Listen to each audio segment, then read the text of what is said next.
am writing this under an appreciable mental strain, since by tonight I shall be no more.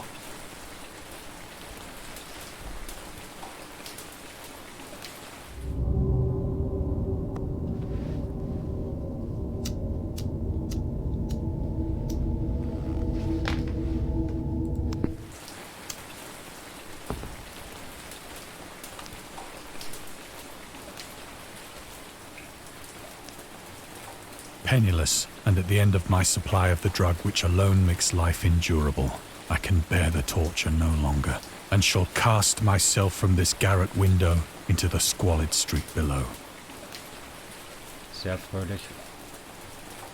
Der Typ. Do not think from my slavery to morphine that I am a weakling or a degenerate. When you have read these hastily scrawled pages, you may guess, though never fully realize, why it is that I must have forgetfulness or death.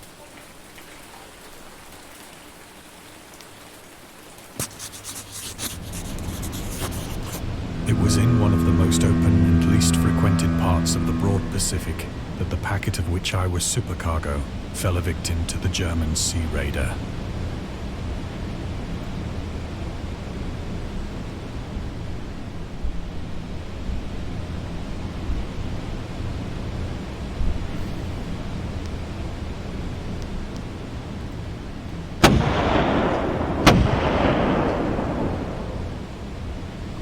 The Great War was then at its very beginning, and the ocean forces of the Hun had not completely sunk to their later degradation. So that our vessel was made a legitimate prize, whilst we of her crew were treated with all the fairness and consideration.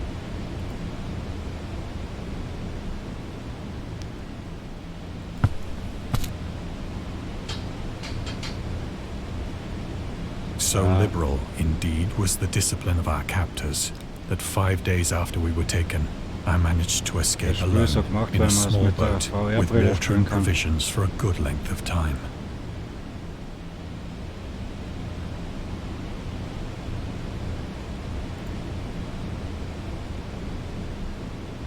So.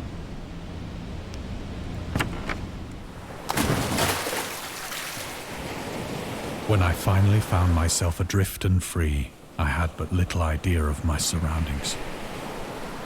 Never a competent navigator, I could only guess vaguely by the sun and stars that I was somewhat south of the equator.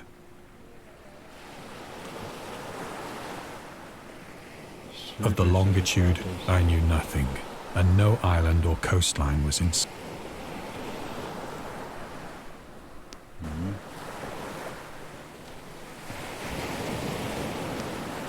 Coole Sache. Ganz allein am Meer. Und jetzt...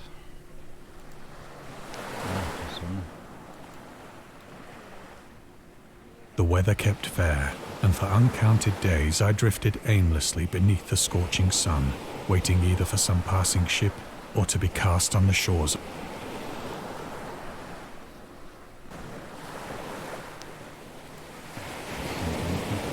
But neither ship nor land appeared, and I began to despair in my solitude upon the heaving vastness of unbroken blue. Liegt das am Bord? The change happened whilst I slept. Its details I shall never know, for my slumber, though troubled and dream-infested, was continuous. Oh,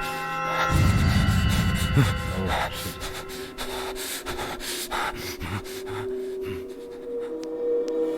When at last I awoke, it was to discover myself half sucked into a slimy expanse of hellish black mire, which extended about me in monotonous undulations as far as I could see, and in which my boat lay grounded some distance away. Though one might well imagine that my first sensation would be of wonder at so prodigious and unexpected a transformation, for there was in the air and in the rotting soil a sinister quality which chilled me to the very core. The region was putrid with the carcasses of decaying fish and of other less describable things which I saw protruding from the nasty mud of the unending plain. Perhaps I should not hope to convey in mere words the unutterable hideousness that can dwell in absolute silence and barren immensity.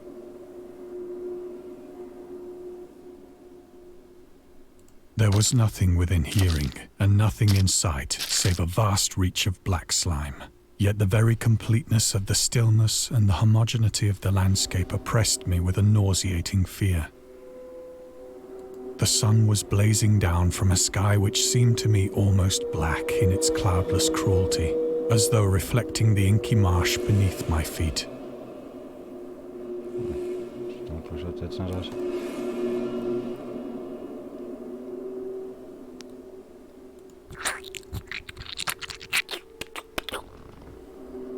As I crawled into the stranded boat, I realized that only one theory could explain my position.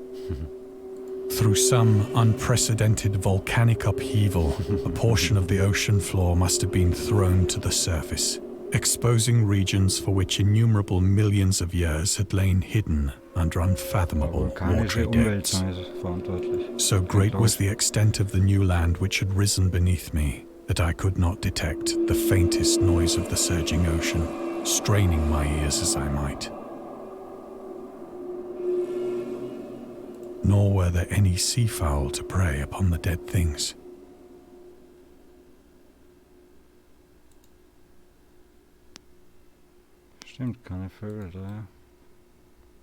For several hours I sat thinking or brooding in the boat, which lay upon its side and afforded a slight shade as the sun moved across the heavens.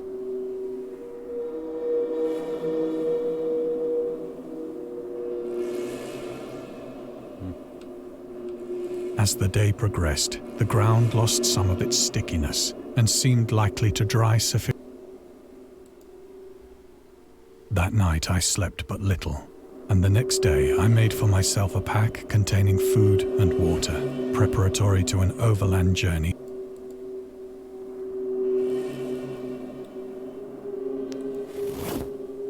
On the third morning, I found the soil dry enough to walk upon with ease. The odor of the fish was maddening, but I was too much concerned with graver things to mind so slight an evil, and set out boldly for an unknown goal.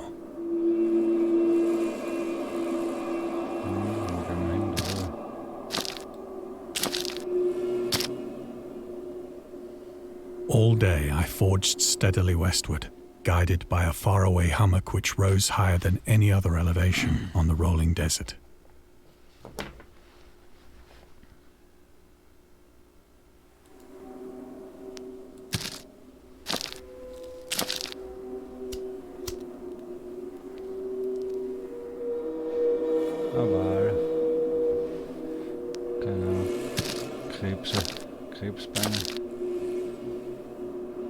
That night, I encamped, and on the following day still travelled toward the hummock, though that object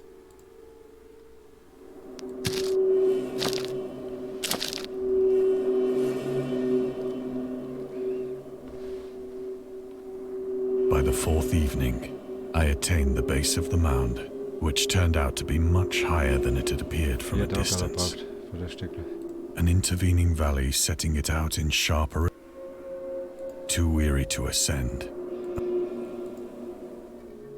I know not why my dreams were so wild that night, but ere the waning and fantastically gibbous moon had risen far above the eastern plain, I was awake in a cold perspiration, determined to sleep no more. Such visions as I had experienced were too much for me to endure again. And in the glow of the moon I saw how unwise I had been. Without the glare of the parching sun, my journey would have cost me less energy. Indeed, I now felt quite able to perform the ascent which had deterred. Picking up my pack, I started for the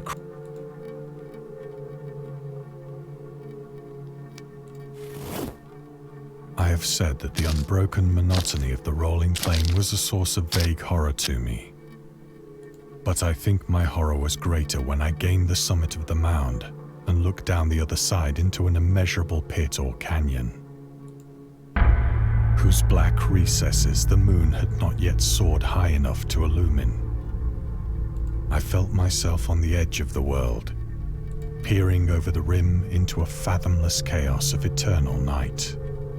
Through my terror ran curious reminiscence and of Satan's hideous climb through the unfashioned realms of darkness.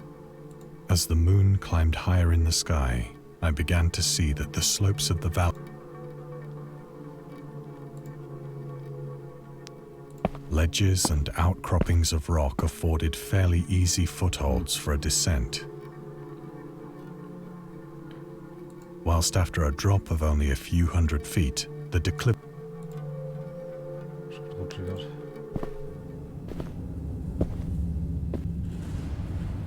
urged on by an impulse which I cannot definitely analyze, I scrambled with difficulty down the rocks and stood on the gentler slope beneath, gazing into the Stygian deeps where no light had yet penetrated. All at once, my attention was captured by a vast and singular object on the opposite slope, which rose steeply about 100 yards ahead of me, an object that gleamed whitely in the newly bestowed rays.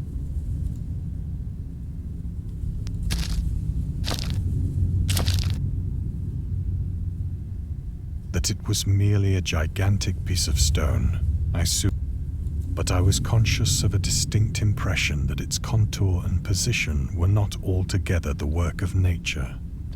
A closer scrutiny filled me with sensations I cannot express.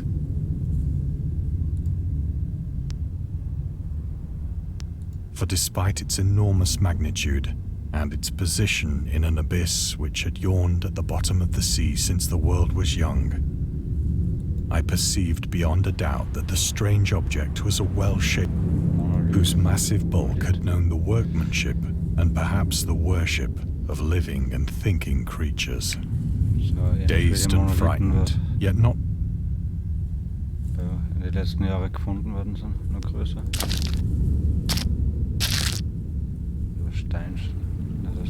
The moon, now near the zenith, shone weirdly and vividly above the towering steeps that hemmed in the chasm,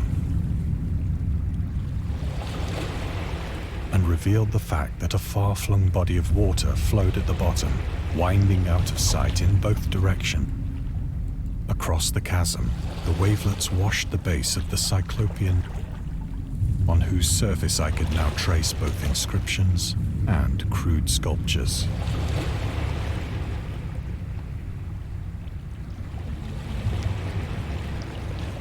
The writing was in a system of hieroglyphics unknown to me and unlike anything I'd ever seen in books, consisting for the most part of conventionalized aquatic symbols such as fishes, eels, octopi. Several characters obviously represented marine things which are unknown to the modern world.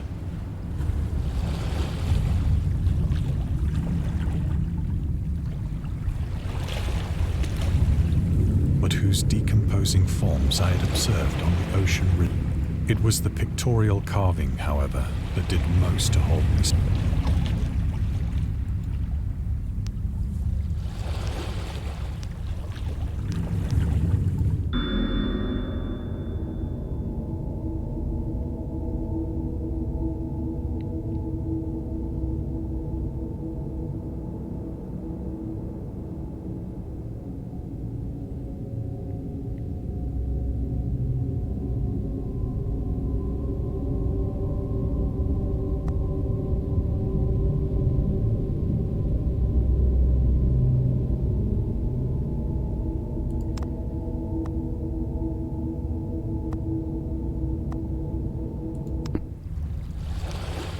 Plainly visible across the intervening water on account of their enormous size were an array of bas-reliefs whose subjects would have excited the envy of a Doré. I think that these things were supposed to depict men, at least a certain sort of men. Though the creatures were shown disporting like fishes in the waters of some marine grotto, or paying homage at some monolithic shrine which appeared to be under the waves as well. Of their faces and forms I dare not speak in detail, for the mere remembrance makes me grow faint. Grotesque beyond the imagination of a Poe or a Bulwer.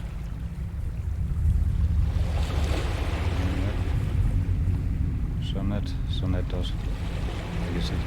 They were damnably human in general outline, despite webbed hands and feet, shockingly wide and flabby lips, glassy, bulging eyes, and other features less pleasant to recall.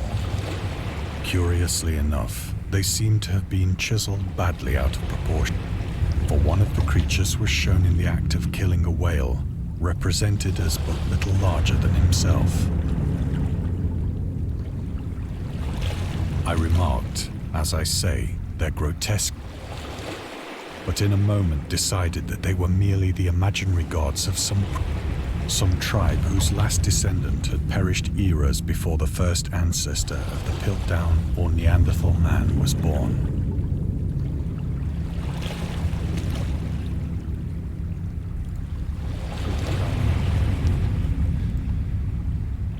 Awestruck at this unexpected glimpse into a past beyond the conception of the most daring anthropologist, I stood musing whilst the moon cast queer reflections on the silent channel before me. Then, suddenly, I saw it.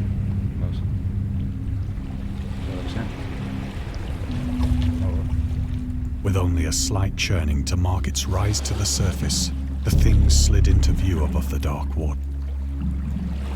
Polyphemus-like and loathsome, it darted like a stupendous monster of nightmares to the monolith, about which it flung its gigantic scaly arms, while it bowed its hideous head and gave vent to certain measured sounds. Was hat das gegen den Stein? Was hat der Stein gemacht? I think I went mad then. Ich denke, in diesem Moment wurde ich verrückt. Of my frantic ascent of the sloping cliff, and of my delirious journey back to the stranded boat, I remember little.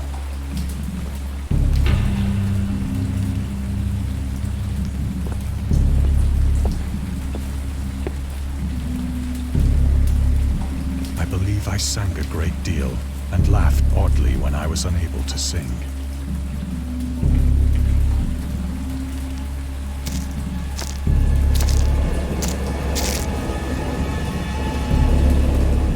Indistinct recollections of a great storm sometime after I reached the boat. At any rate, I know that I heard pearls of thunder and other tones which nature utters alone.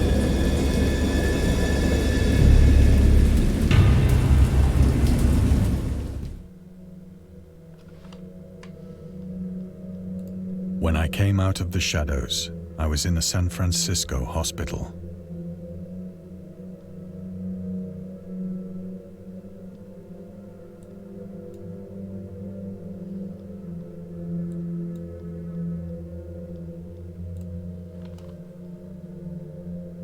Brought thither by the captain of the American ship which had picked up my boat in mid-ocean. In my delirium, I had said much, but found that my words had been given scant attention. Of any land upheaval in the Pacific, my rescuers knew nothing. Nor did I deem it necessary to insist upon a thing which I knew they could not believe.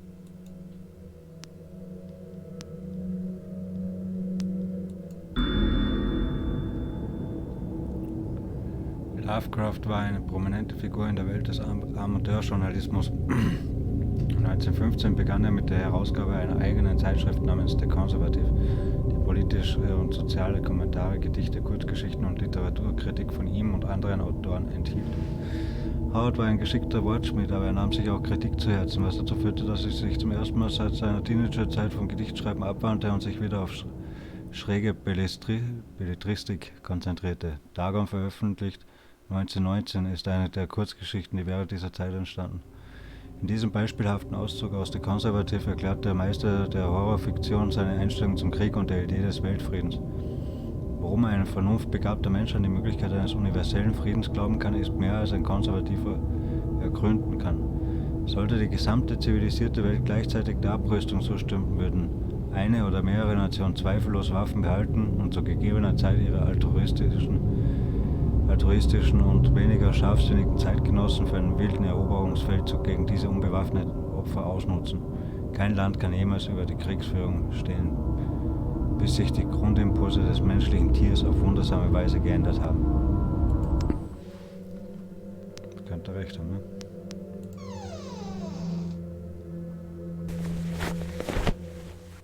Once I sought out a celebrated ethnologist and amused him with peculiar questions regarding the ancient Philistine legend of Dagon, the fish god. Dagon, der Fischgott.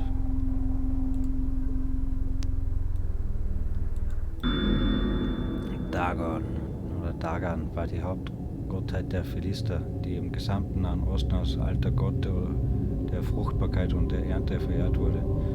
Im Hebräischen war das Wort Dagan ein gängiges Substantiv für Getreide. Die Herrscher von Akkad, Mesopotamien wählten ihn zum Schutzpatron ihrer kriegerischen Eroberung. Er erschien auch als Richter über die Toten in einem assyrischen Gedicht und als Gefängniswärter der Unterwelt in einem der babylonischen Texte. Er wird oft fälschlicherweise für einen Fischgott gehalten, was auf die falsche Interpretation seines Namens zurückzuführen ist, da im Hebräischen das Wort Dag Fisch bedeutet. In HP LoveCrafts Werken ist Dagon eine Unterwassergottheit, die über die Deepborns herrscht, eine humanoide Rasse mit Fischmerkmalen, die in den Meeren wohnt. Er wird von einem geheimen Kult im esoterischen Orden des Dagon verehrt.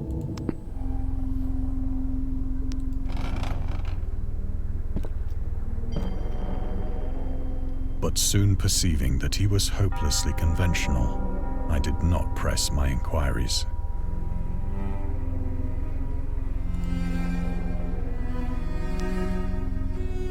Er ist ein Chronomikon.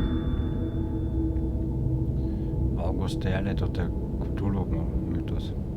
August Derleth war ein amerikanischer Schriftsteller und Anthologe, der freundete sich ebenfalls mit Lovecraft an und veröffentlichte viele seiner Werke über seinen Verlag Arkham House. Arkham wie von Batman. Obwohl er viel zur Popularisierung der Werke des Autors nach dessen Tod beigetragen hat, umgeben ihn jede Menge Kontroversen. Einer seiner fragwürdigsten Entscheidungen war die Einführung der Doktrin Gut gegen Böse.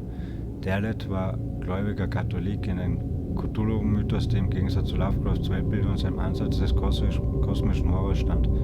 Aufgrund dessen werden Lovecrafts Werke in der heutigen Kultur oft missverstanden und falsch dargestellt. Man sollte ebenfalls erwähnen, dass Lovecraft nie wirklich daran interessiert war, eine Mythologie zu schaffen, und der Begriff Cthulhu-Mythos von Derleth geprägt wurde, nachdem der Autor das Reich der Lebenden bereits verlassen hatte.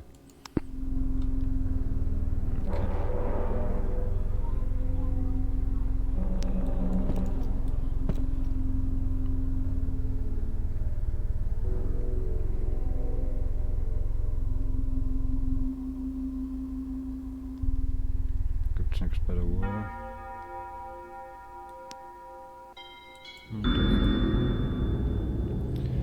Wissenschaftler. Heutzutage ist das Wort Wissenschaftler ein weithin akzeptierter Begriff, aber zur Zeit der Veröffentlichung von Dagon wurde er noch heiß debattiert. Nachdem der Autor ihn in der Geschichte verwendet hatte, wiesen Kritiker darauf hin, dass Mann der Wissenschaft weit passender sei. Er gab zu, in Defense of Dagon, dass er bei einer Neuauflage von Dagon in der Tat diesen von ihnen vorgeschlagenen Ausdruck verwenden gedenke. Der Begriff Wissenschaftler entwickelte sich analog zur Künstler. Er bezog sich auf diejenigen, die verschiedene Wissenschaftszweige studierten. Im 19. und frühen 20. Jahrhundert waren die Wissenschaftler in Großbritannien zu den Vereinigten Staaten jedoch der Meinung, dass Mann der Wissenschaftler sowie der Begriff Gelehrter die einzig richtige Wahl sei. Unter anderem war er geschlechtsspezifisch und sollte so darauf hindeuten, dass nur ein Geschlecht diesem Streben folge. Erst nach dem Zweiten Weltkrieg setzte sich der Begriff Wissenschaftler durch und Mann der Wissenschaft geriet als altmodisches Synonym in Vergessenheit. Waren anscheinend nur Männerwissenschaftler. Oder sie wollten, dass nur Männerwissenschaftler sind.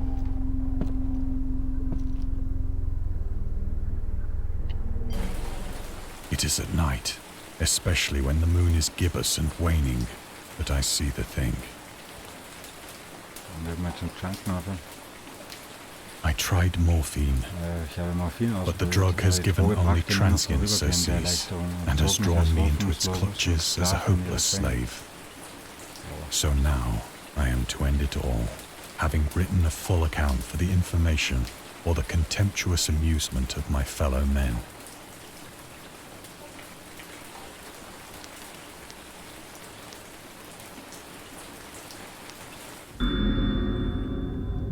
Lovecraft über Tabak und Alkohol. Lovecraft verabscheute Tabak, obwohl er bereits mit 12 Jahren zu rauchen pflegte, um wie ein Erwachsener auszusehen und sich so zu fühlen, behauptete er in seiner Korrespondenz mit seinem Freund Reinhard Kleiner, dass er aufhörte, als er begann, lange Hosen zu tragen. Er hatte auch eine sehr starke Meinung über Alkohol, wie sein Brief an Zaelia Brown vom 13. Februar 1928 beweist. Was die Sache mit dem Trinken angeht, so habe ich nie berauschenden Alkohol gekostet und habe auch nicht die Absicht, es zu tun. Ich habe einen starken ästhetischen Ekel vor allem, was das zarte, natürliche Gleichgewicht des entwickelten menschlichen Intellekts und der Vorstellungskraft abstumpft oder vergröbert.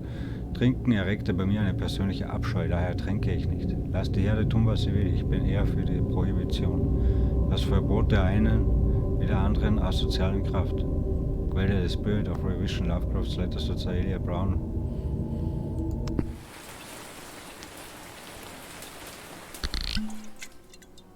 Often, I ask myself if it could not all have been a pure phantasm, a mere freak of fever, as I lay sun-stricken and raving in the open boat after my escape from the German man-of-war.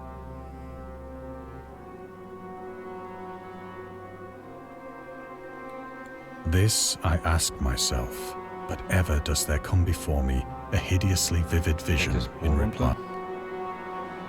I cannot think of the deep sea without shuddering at the nameless things that may at this very moment be crawling and floundering,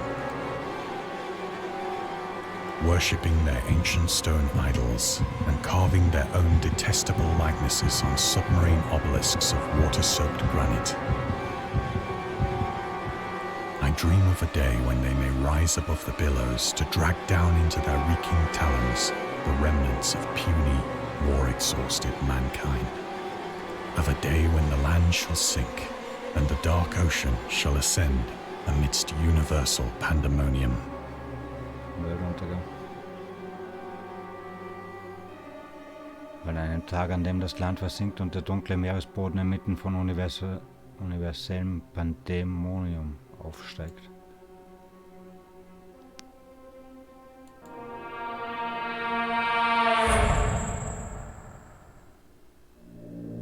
The end is near.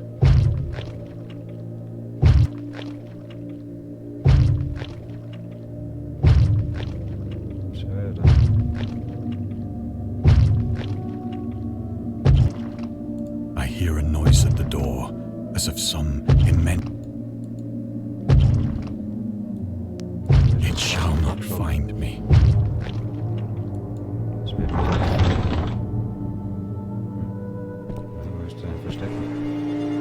God, that hand!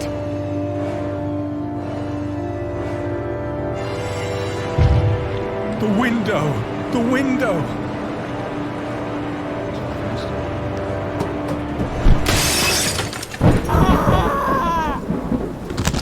Und runtergeflaggt vom Hochhaus. Und aus.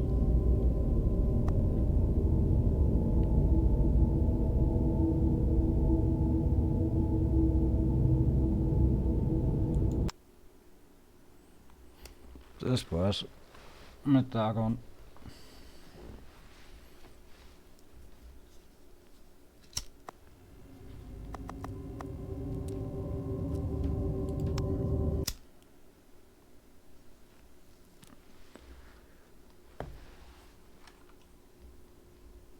So.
War ja nett, ja.